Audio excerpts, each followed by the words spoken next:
Olá, sejam bem-vindos. Meu nome é Julie Weber, sou enfermeira, atuo na Secretaria Municipal de Saúde de Montes Claros, no setor de vigilância epidemiológica, e é com muita satisfação que daremos início à capacitação dos profissionais de saúde sobre o manejo epidemiológico dos acidentes por animais peçonhentos. Essa capacitação está sendo promovida pela Secretaria Municipal de Saúde de Montes Claros, em parceria com a Secretaria de Estado de Saúde de Minas Gerais. Os acidentes por animais peçonhentos é um agravo de notificação compulsória em todo o território nacional, incluído na lista de notificação compulsória em agosto de 2010, e apresenta grande relevância para a saúde pública, uma vez que sua gravidade pode evoluir para o óbito. O nosso objetivo aqui hoje é compartilhar conhecimento para que possamos qualificar ainda mais as nossas ações em relação à vigilância deste agravo. E para contribuir com o nosso aprendizado, contaremos com a presença de 2 palestrantes profissionais que possuem uma vasta experiência e conhecimento na área abordada.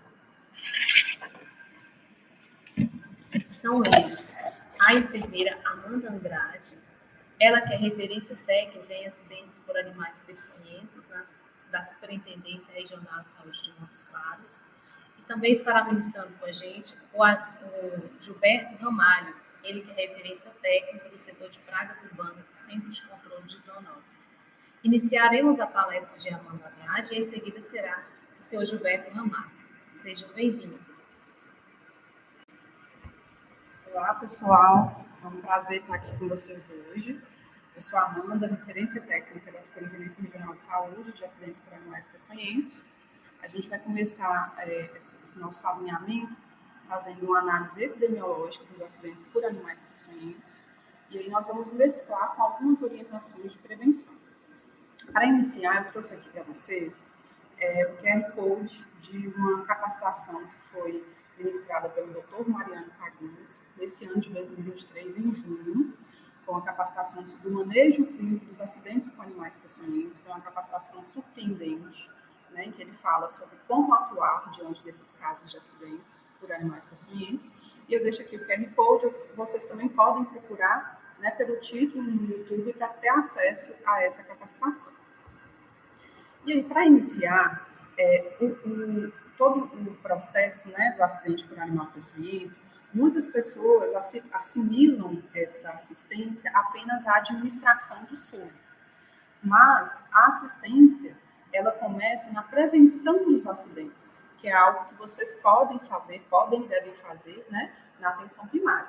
Então, a gente tem a prevenção, que é aquela educação em saúde para a população, a gente tem a análise epidemiológica dos casos, que é o que a gente vai fazer um pouco aqui hoje, toda a organização do serviço, a notificação, o uso de protocolos corretos, né, incluindo a capacitação dos profissionais. Temos a identificação do animal, conservação dos imunobiológicos, que acontece muito lá na atenção hospitalar, né, onde o soro fica. Temos, por fim, a administração do soro em um paciente vivo com reversão das alterações.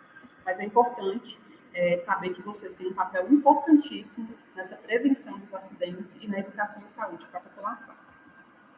Para começar a apresentar para vocês os dados epidemiológicos que eu separei, a gente tem aqui o território da Superintendência Regional de Saúde, né, onde a gente é responsável por 54 municípios da região norte.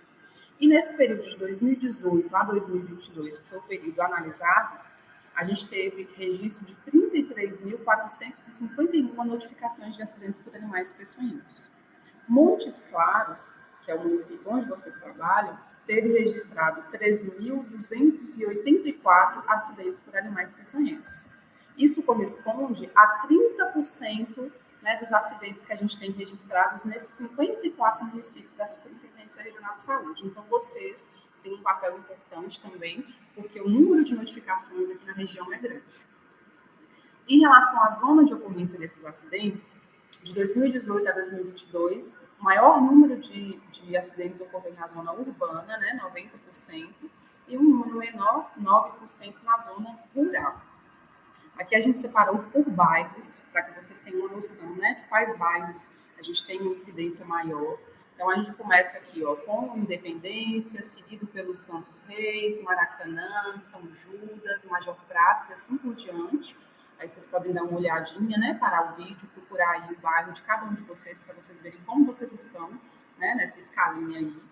A zona rural, ela apareceu aqui em primeiro lugar, porque pegou-se dados de todas as zonas rurais de Montes Claros, né? E isso é uma questão importante, porque a gente deve alertar, a gente deve orientar os moradores e trabalhadores da zona rural em relação a alguns cuidados, né, para evitar os acidentes com animais peçonhentos. O que a gente precisa orientá-los?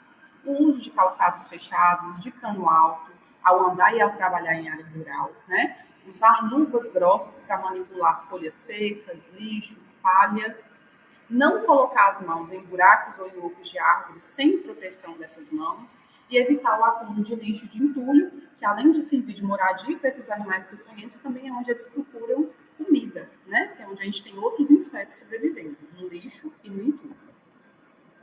Quanto às notificações por ano registradas aqui no município de Montes Claros, a gente percebe aí no gráfico, né, um aumento de notificações no ano de 2018, e essas notificações elas foram caindo em 2020, 2021, e a gente teve um leve aumento em 2022. Essa queda das notificações em 2020 e 2021 provavelmente está relacionada à pandemia, né, que as pessoas ficaram mais dentro de casa, passaram a não ir muito para dentro do mato, mas também está relacionado às ações de educação em saúde, de orientação, que tanto a superintendência quanto o município de Montes Claros, o setor de zoonoses, né, tem feito, né, o CCZ tem feito para a gente poder diminuir os casos de acidente por animal peçonhento. Só para vocês conhecerem as características dessa população que é notificada, a gente tem aqui, ó, a maior parte da população notificada de acidentes por animais peçonhentos é uma população parda. A gente tem 54% dessas notificações do sexo feminino e 45% do sexo masculino. E em relação à faixa etária, a maior parte das notificações são da faixa etária de adultos, né, uma população economicamente ativa, trabalhadores, de 20 a 29 anos. Isso não quer dizer que a gente vai deixar de lado, né, as outras faixas etárias, em especial as crianças menores de 9 anos, que é uma faixa etária em que os casos de acidente por animal peçonhento, em geral, evoluem para um prognóstico ruim. Né? Então, embora o número de notificações de pessoas de 1 a 9 anos seja menor do que de adultos, é uma faixa etária que a gente tem que dar atenção para a prevenção desses acidentes e para o manejo clínico rápido para a gente evitar complicações e outros. Quanto às notificações por mês, percebe-se um leve aumento desses acidentes por animais peçonhentos no período que é quente e chuvoso, né? Que aqui na nossa região é novembro, dezembro, janeiro, fevereiro, março. A gente tem verão associado à chuva, né? Até porque o calor excessivo ele leva a tempestades. Mas percebam que a gente tem um número alto de notificações em todo o ano, em todos os meses do ano. Aqui em Montes Claros a gente tem um número alto de notificações. Isso, inclusive, está relacionado ao processo de partenogênese. Por quê? O número maior que a gente tem, vocês vão ver em gráficos mais à frente, é de escorpionismo. E os escorpiões amarelos, que é o tipo de regulados que a gente tem aqui na região nossa, eles têm a capacidade de se reproduzir por partenogênese. O que é isso? É aquela reprodução em que as fêmeas não precisam dos machos para, né, se reproduzirem.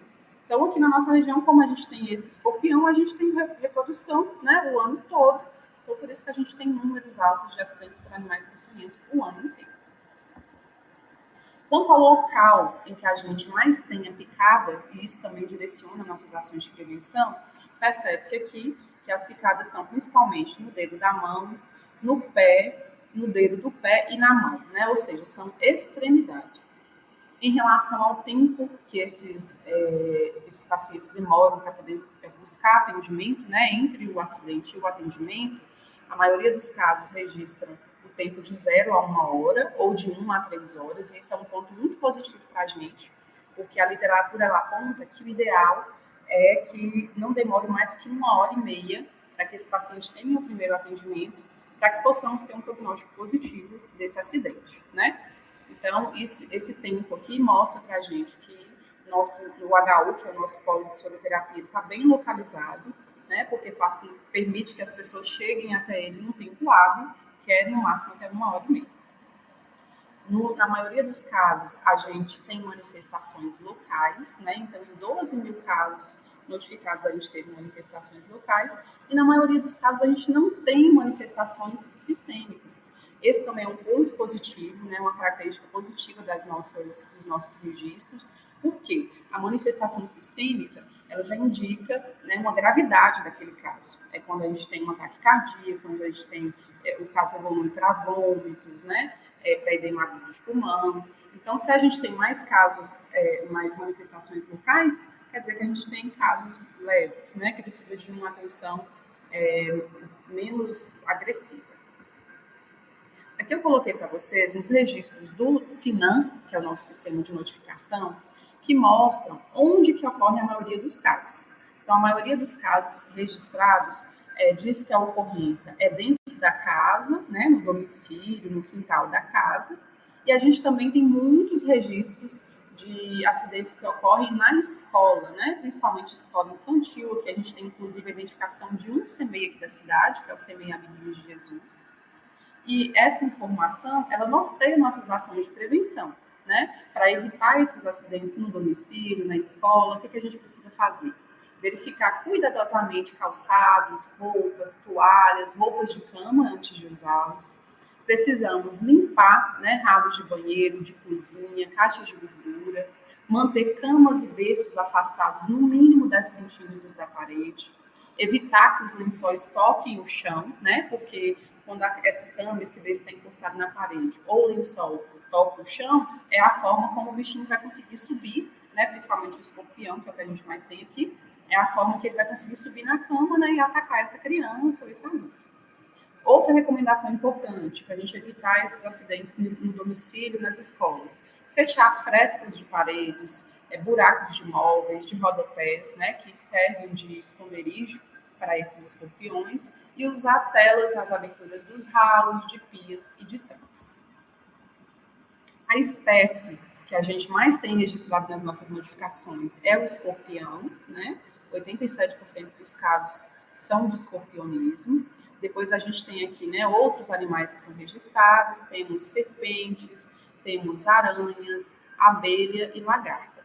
Em relação às serpentes, os principais registros mostram as cobras do tipo botrópico, que são a jararaca, jararacuçu, e em relação às aranhas, a principal aranha que a gente tem aqui na região é a foneutra, que é essa aranha aqui, ó, que a gente chama de aranha da bananeira, né? Elas são muito comuns em plantações de bananeira, elas são grandes, chegam a ter 15 centímetros de envergadura de perna, e elas têm o hábito de pular, né? E na hora que elas pulam na pessoa, elas acabam agredindo.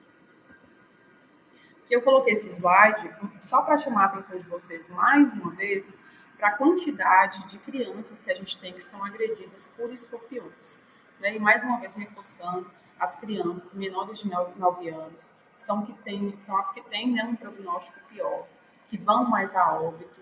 Então, mais uma vez, eu chamo a atenção de vocês para os trabalhos, né, de prevenção dos acidentes com criança, no saúde na escola, para a gente poder ter um trabalho melhor para os próximos anos. Quanto à classificação dos casos, 93% dos nossos casos são leves e cerca de 8% apenas dos nossos casos precisam do uso de soroterapia, né? Do uso de soro aracnídeo, escorpiônico, soro contra serpente.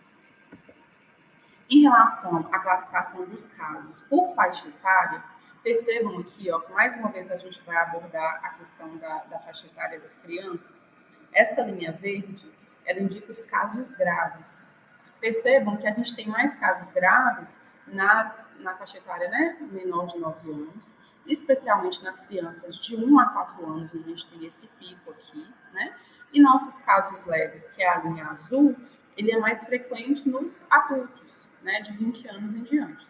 Então, mais uma vez, eu chamo a atenção de vocês para o trabalho com as crianças, para a prevenção dos acidentes com as crianças, para um manejo clínico rápido em relação a essas crianças menores de 9 anos, para a gente evitar complicações e outros.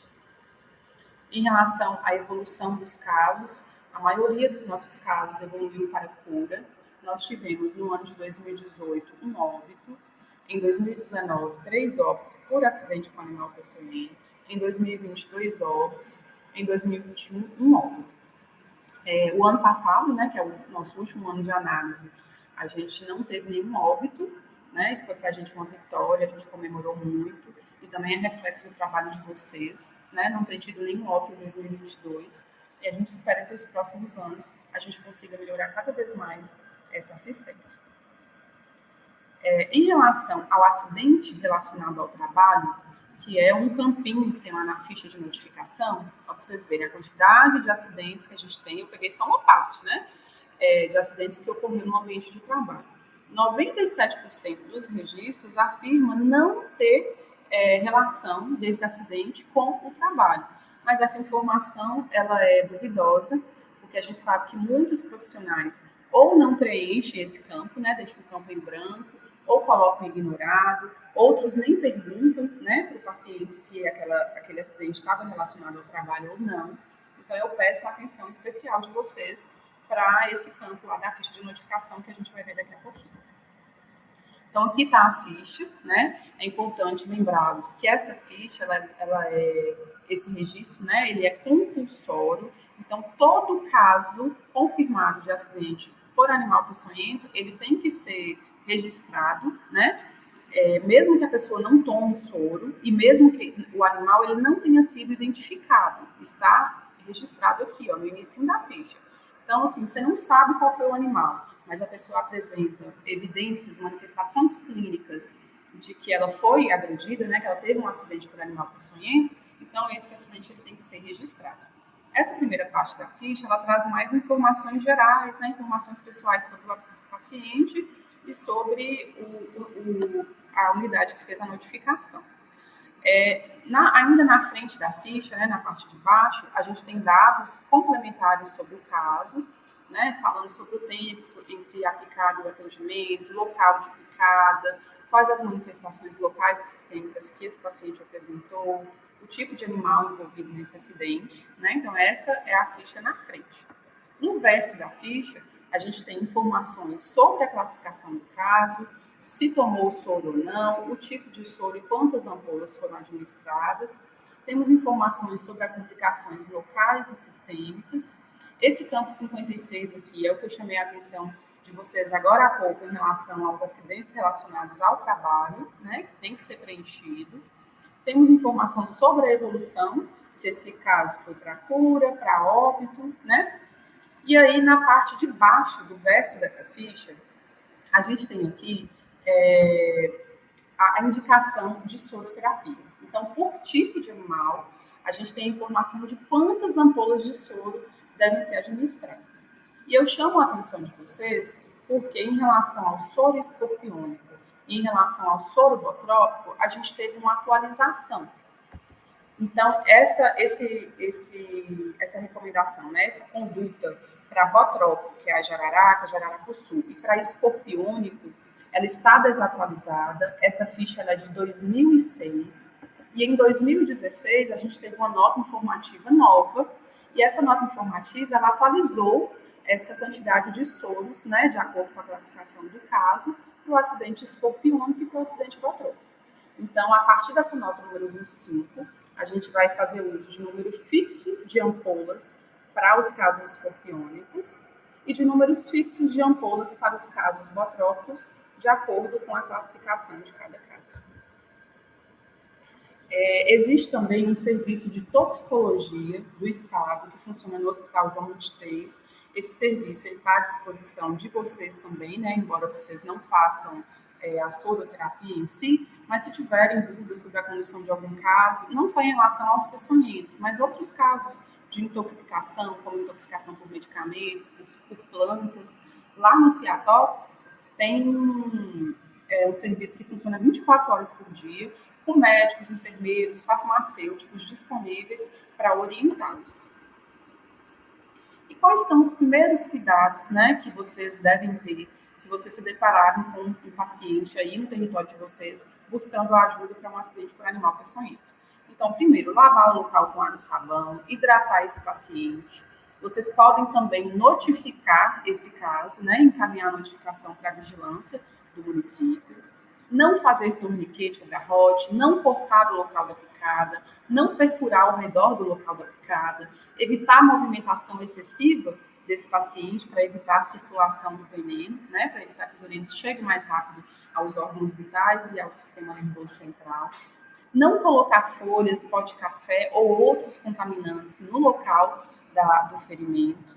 Não oferecer bebidas alcoólicas, querosene ou outros tóxicos. Em relação à arânea e a escorpião, para aliviar a dor, vocês podem colocar compressas mornas no local da picada. Nos acidentes por lagarta, né, que é a alonômia que a gente tem, vocês podem colocar compressa fria para aliviar essa dor, porque os acidentes com lagarta eles são uma forma de queimadura, então a compressa fria vai aliviar a dor. E em relação aos acidentes com abelhas, indica-se que para retirar o ferrão não se use pinças, porque a pinça, na hora que você aperta o ferrão, ela libera, né, o veneno, né, a contaminação lá dentro da lesão. Então, para os acidentes com abelhas, usem uma lâmina, né, uma faquinha, para poder retirar, para poder cortar o ferrão, ao invés de retirá-lo com uma pinça. Todo caso que vocês tiverem de acidente por animal peçonhento, vocês podem fazer esse primeiro atendimento, né, essa primeira avaliação, podem lavar o ferimento, né, seguir essas recomendações que eu passei no slide anterior, mas independente desse paciente ter ou não manifestações clínicas, vocês devem encaminhá-los para o HU, que é a nossa referência de soroterapia. Por quê? Às vezes, inicialmente, esse paciente ele não apresenta alterações clínicas, né? Porque às vezes a quantidade de veneno que foi inoculado foi uma quantidade pequena. E aí, diante da inoculação pequena de peçonha, né, o aparecimento dos sintomas ele pode ser tardio. Mas, depois desse primeiro contato com o paciente, em todos os casos, encaminha o paciente para observação, no mínimo de 6 horas, no hospital universitário. E se houver necessidade, esse paciente também vai poder receber lá algum dos soros, né, conforme a indicação do tipo de acidente, lá no hospital universitário, ok? Aqui eu coloquei só para vocês conhecerem os fluxogramas que são usados no ambiente hospitalar. Então, para cada tipo de animal peçonhento, a gente tem um fluxograma, né? E aí esse quadro clínico do paciente, ele é classificado em quadro leve, moderado ou quadro grave, de acordo com as manifestações clínicas que o paciente está apresentando. E aí, após a classificação, tem-se um tratamento específico para cada tipo de classificação. Coloquei só para vocês conhecerem, né? Porque talvez tenha alguém aí que trabalhe também na assistência hospitalar. Então, a gente tem esse fluxograma aqui para o acidente escorpiônico. Temos o fluxograma do acidente hipotrópico, que é para acidentes com jararaca, jararaca do sul. Temos também o fluxograma do acidente crotálico, que é o acidente com a cobra cascavel. Coloquei esses 3 que são os mais predominantes aqui na nossa região. E aí, por fim, eu quero convidar você, dizer que nós precisamos de você, médico, enfermeiro, agente comunitário de saúde, população, agente de zoonoses, né, vigilância de saúde, vigilância epidemiológica do município. Nós precisamos da união de todos vocês, né? Você que está aí na atenção primária, você não trabalha sozinho. A gente tem outros setores, né, as vigilâncias epidemiológicas, sanitária, vigilância em saúde. A gente tem o pessoal das zoonoses, do CCZ, trabalhando juntos. Né? A gente pode incluir também aí a população e a mídia para a gente poder prevenir esses acidentes por animais peçonhentos. E a gente previne como, gente? A gente previne através de educação em saúde. Eu preciso da ajuda suas para a gente poder fazer, né, trabalhos de educação em saúde, na sala de espera das unidades, fazer grupos de discussão, né, grupo focal, e também do ACS, naquela educação em saúde individual que ele faz, né, a cada visita. Então, assim, a expressão-chave para a gente prevenir os acidentes por animais peçonhentos é educação em saúde. Isso vocês da atenção primária fazem muito bem, né? Eu conto com vocês nessa estratégia para a gente poder reduzir, né, e prevenir os nossos acidentes com animais peçonhentos. Agradeço a atenção de vocês, deixo aqui meu telefone, o WhatsApp e os e-mails que a gente usa lá na Superintendência Regional de Saúde. Estou à disposição, né, para ajudá-los quando vocês precisarem. Um abraço a todos. Olá, meu nome é Gilberto Ramalho, sou referência técnica do setor de pragas humanas. É um prazer imenso de estar aqui para falar para vocês de um tema, né, tão importante, que é o escorpião, os acidentes com o escorpião. E a cada ano que passa, a gente vê números, né, de acidentes e também de óbitos de pessoas. Nesse primeiro slide aqui, quero mostrar para vocês a atividade que os zoonoses desenvolvem. Então, nós temos aí tanto a captura como também as orientações. As pessoas, eles imaginam muito que é a questão do veneno que vai resolver o problema do surgimento do escorpião. Mas não, no final vocês vão ver que não é isso. Então, nessa primeira coluna aqui, a gente fala sobre a visita técnica, sobre o agente do centro de controle zoonose, esse técnico que vai fazer a visita, e ele ocorre através da demanda, aquela que o morador liga solicitando, né, relatando a situação que ele está vivenciando ali. Outro é através das notificações que ocorrem, né, das pessoas que sofrem acidente por escorpião. Na segunda coluna, se vocês observarem, nós temos aqui a gente trabalha em cima daquela demanda. Nós vamos trabalhar tanto aquela casa como também as casas em volta daquela residência, que foi a principal que gerou a demanda. E também nós realizamos atividades também no quarteirão, toda a região, dependendo da situação. Na terceira coluna, aí nós temos alguns dados importantes, as atividades que foram desenvolvidas pelo Centro de Controle Zoonose. No ano de 2021, foram 5.123 visitas técnicas de controle e prevenção ao escorpião. No ano de 2023, foram 8.510 visitas de controle e prevenção ao escorpião. Já no ano de janeiro a dezembro, no início de dezembro, foram 8.015 visitas técnicas realizadas.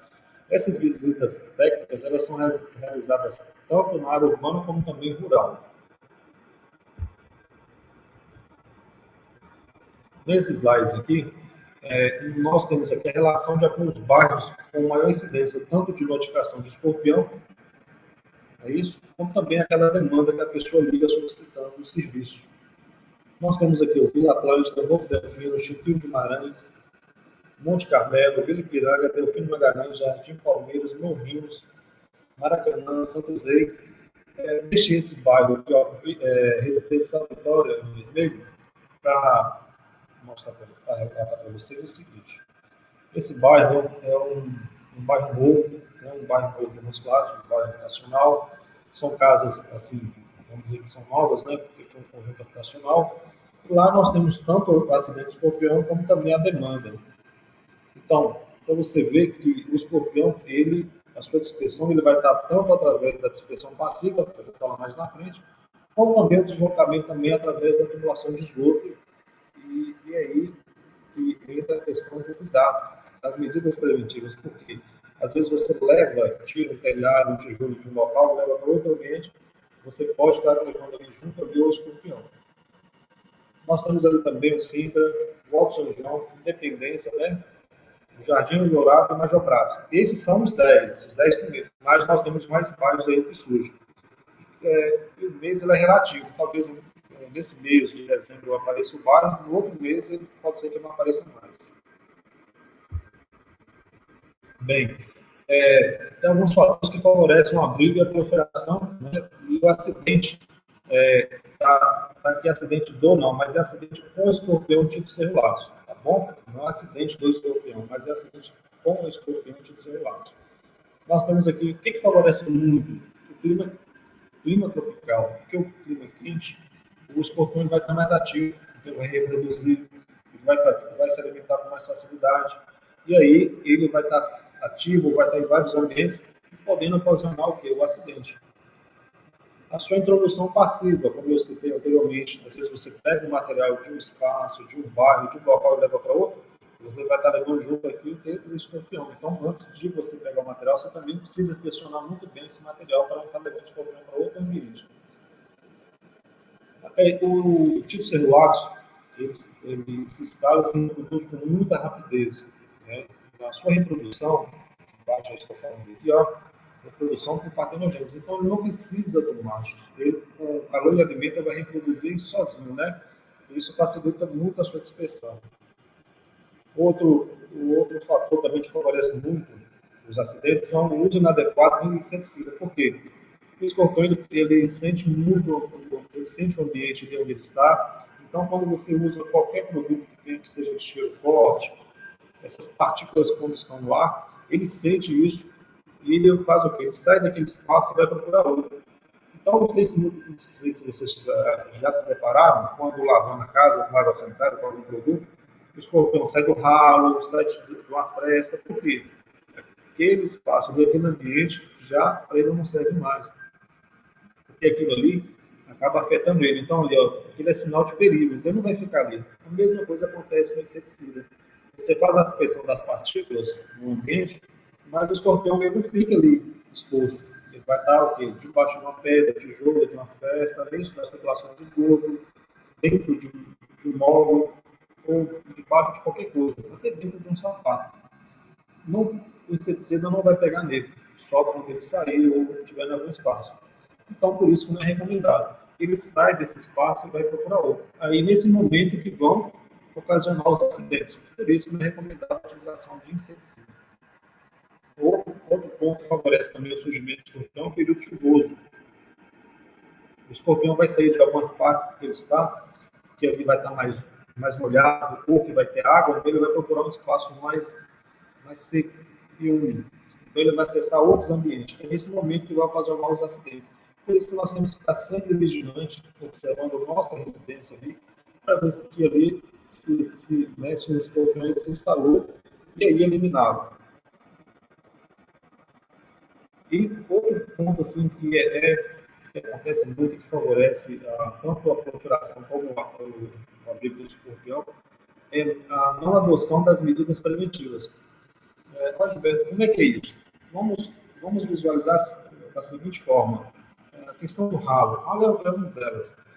Aí você olha para o ralo está danificado, ele não fecha, ele está aberto, e aí ele fica ali. Isso aí vai acontecer que o escorpião saia dali e acesse outros espaços da residência. Mas meu ralo, ele é daquele que abre e fecha. Mas o que acontece? Eu vou banho, mas deixa aberto, o escorpião em algum momento ele vai sair dali. As frestas, você procura, tem que identificar as frestas, faz a vedação das frestas. Então, isso aí também é um ponto. Entre outros.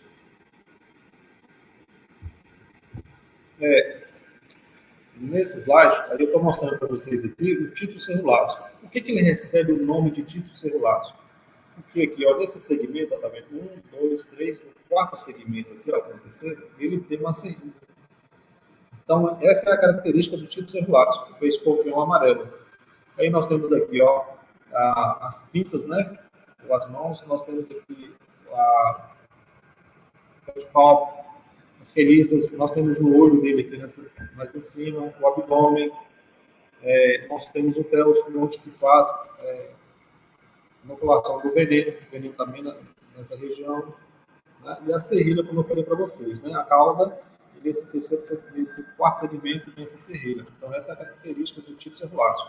E quando ele vai para um ambiente ou uma região, um determinado local, ele acaba também ali sendo predominante. Algumas espécies, elas não param de existir naquela região. Você não vê mais a presença de outras espécies naquela região. Você passa a ver mais a presença de títulos celuláceos nesse local.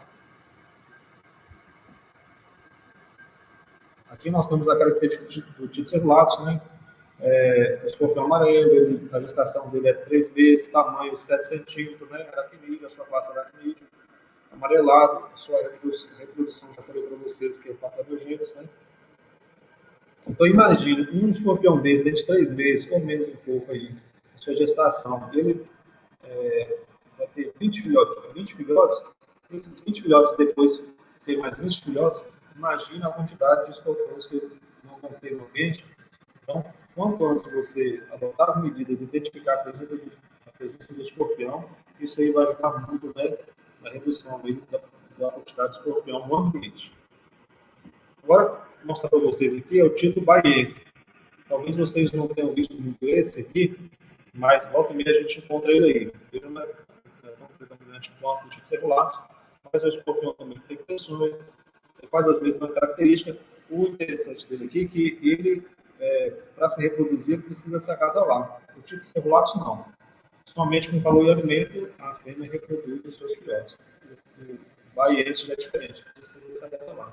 A sua cor já é uma cor castanho escuro, viu? É de 15 a 20 filhotes a reprodução, e o período de gestação é a mesma coisa do Otites ferrulatus. Bem, nesse slide aqui eu já vou mostrar para vocês alguns detalhes que vocês, a TV, que vocês observam, né,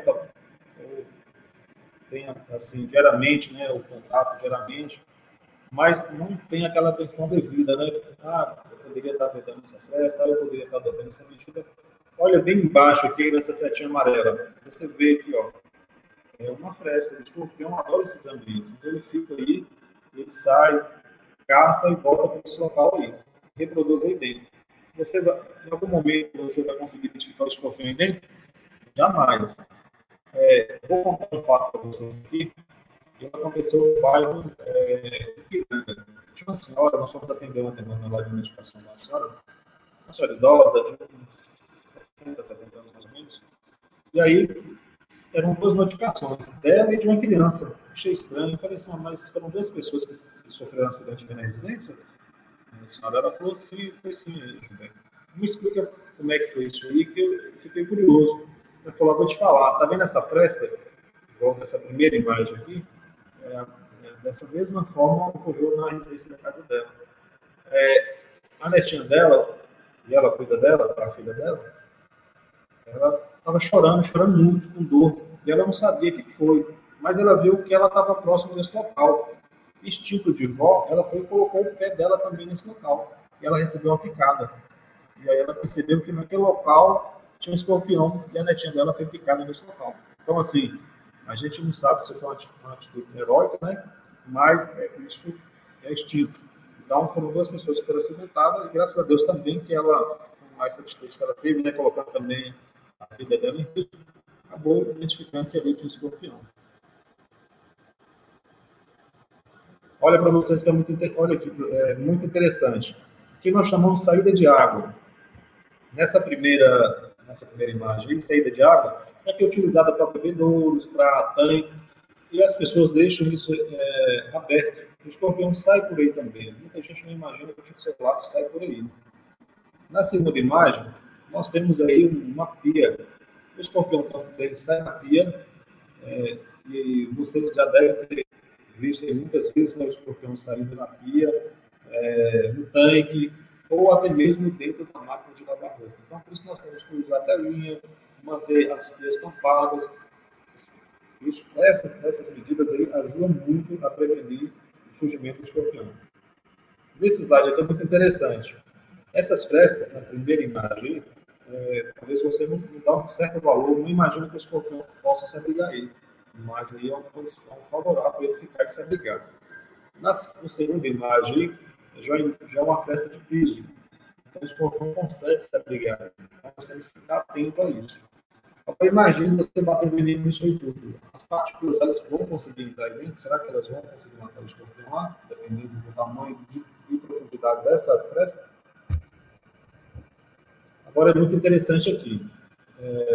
Um ambiente todo favorável, né, tanto para o abrigo e proliferação do escorpião. O que nós recomendamos aqui? Que retire os tijolos, mude de local sempre, de 3 em 3 meses, de 2 meses. Se você não vai utilizar esses tijolos, ou que venda, ou que faça uma doação, é isso? Então, sempre troque os materiais de construção de lugar. Para quê? Para evitar que os animais, insetos, se abriguem, né, principalmente o escorpião. Na segunda imagem, ela é muito interessante também. As pessoas, às vezes, não se preocupam com isso. Mas aquela folhagem misturada com pedra e deixando o ambiente úmido, o que acontece? Vai favorecer o abrigo do escorpião. Então, a gente precisa fazer essa limpeza constante, né, na nossa residência, no nosso local de trabalho. Isso é muito importante. Nós temos aqui na primeira imagem uma fossa. Essa está sem tampa, mas muitas aí que a gente encontra tem tampa. E tem aquele engano que chama de suspiro. Então, o que nós devemos observar?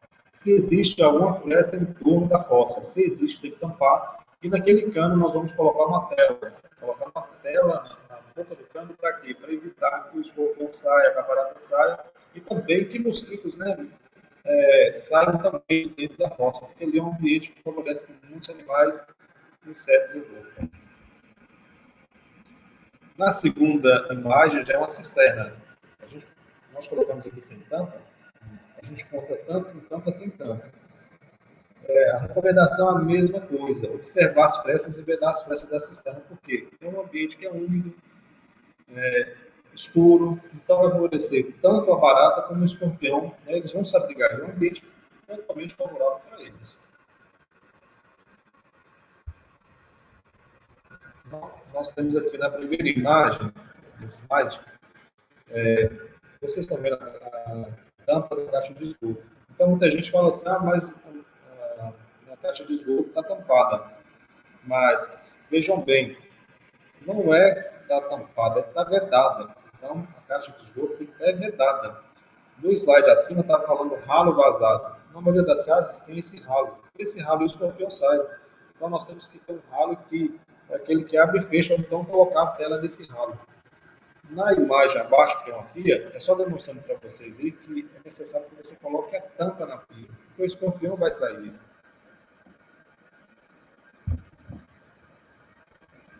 Outra imagem com caixa de esgoto, então de cima você vê que está tampada, mas se você olhar do lado, você vê que ela tem uma fresta. Então nós precisamos manter vedada. Essa imagem de cima chama ralo aberto.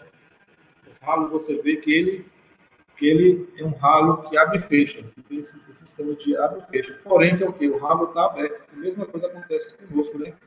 Quando vamos tomar um banho, quando vai lavar um quintal ou alguma área, nós deixamos o ralo aberto. É nesse momento que o escorpião ele vai sair. Certo? Agora nós vamos falar aqui de alguns animais, né?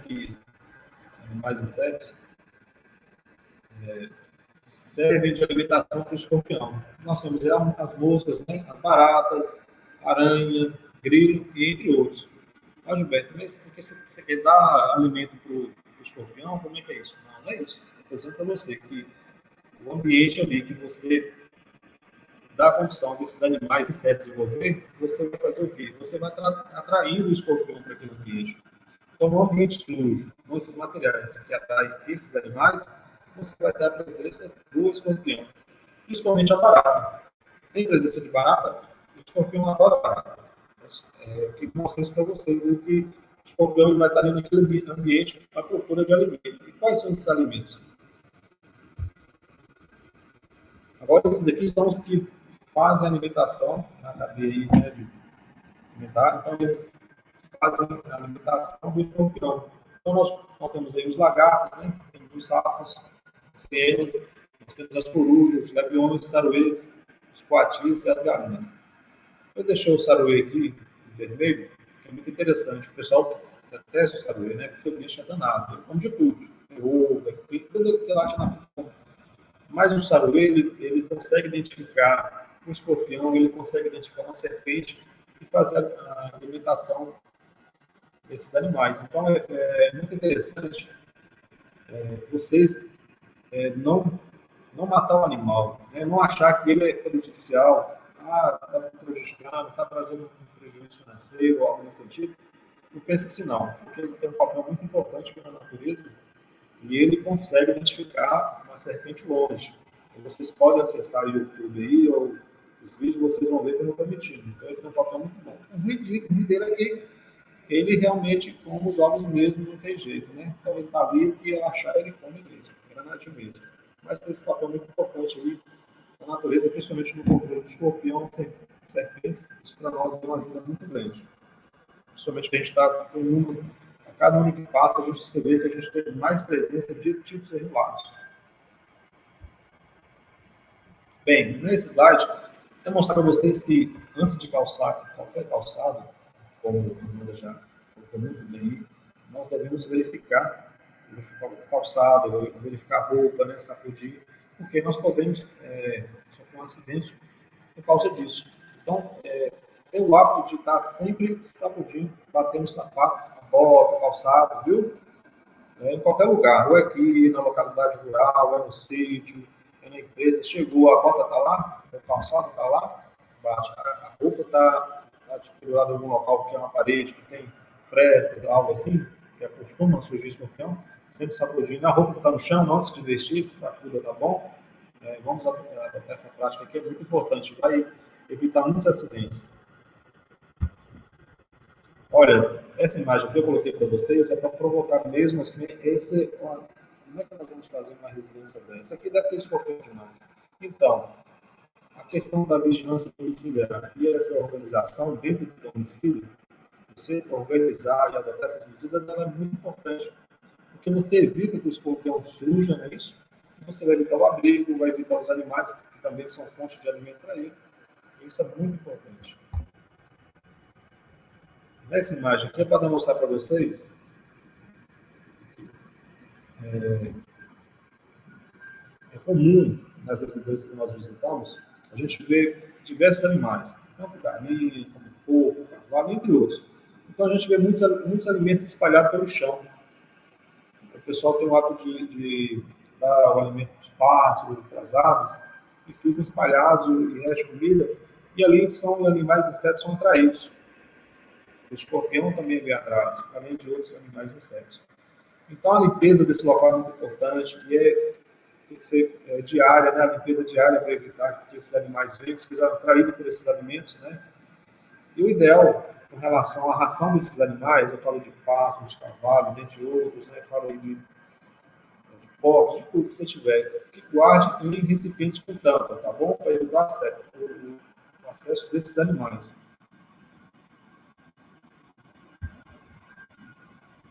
Então, vou começar a falar para vocês aqui sobre medidas preventivas, né? Mas a Amanda já falou muito bem, falou sobre a questão do uso da luva, sobre a utilização dos calçados apropriados, né? E aí seria também repetir uma coisa que ela já falou. Então, é só reforçar o que ela já falou. Só dizendo para vocês que a gente não tem um hábito seguro. Um hábito seguro e saudável. Por quê? Imagina, você vai para uma roça, vai colher uma alface, você vai colher um cheiro verde. Eu já observei algumas pessoas, no dia a dia, quando eu estou trabalhando, fazendo a vigilância, as pessoas eles não usam calçado, não usam a luva, isso, não usam a proteção, então eles sofrem um acidente por falta mesmo desses cuidados. Então a gente tem que adotar essas práticas, essas medidas, trazer para a gente algo rotineiro. Eu vou fazer isso, então, porque nem minha roupa está onde? Que nem minha bota está onde, né? Minha calça, nem minha blusa de manga está onde?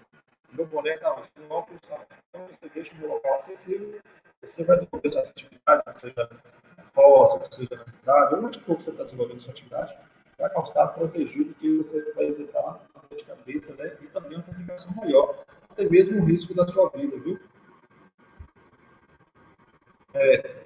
Nós já falamos sobre isso, mas eu só vou reforçar um pouco.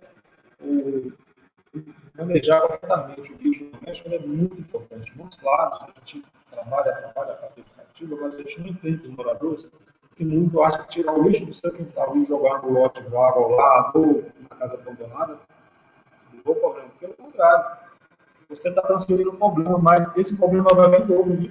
Ele vem em dobro, e aí depois você acha que inseto que desenvolveu um lote abandonado, uma casa abandonada, ele vai ficar lá. Não é desse, você vai procurar um abrigo bom, protegido. Se a sua casa estiver perto, ele vai para a sua casa. Se for a casa do seu amigo que está perto, ele vai para a casa do seu amigo. Se for a casa de um parente seu, ele vai para lá também. Então, era reforçar isso aí, para que a gente adote essas medidas. Até mesmo, você já falar, vocês também já devem ter falado muito sobre isso. Né? Papel de bala, uma embalagem muito correta, tudo. A gente tem que ter uma prática saudável, descartar do local correto. Nós já falamos aí sobre essas medidas, mas reforçando aqui.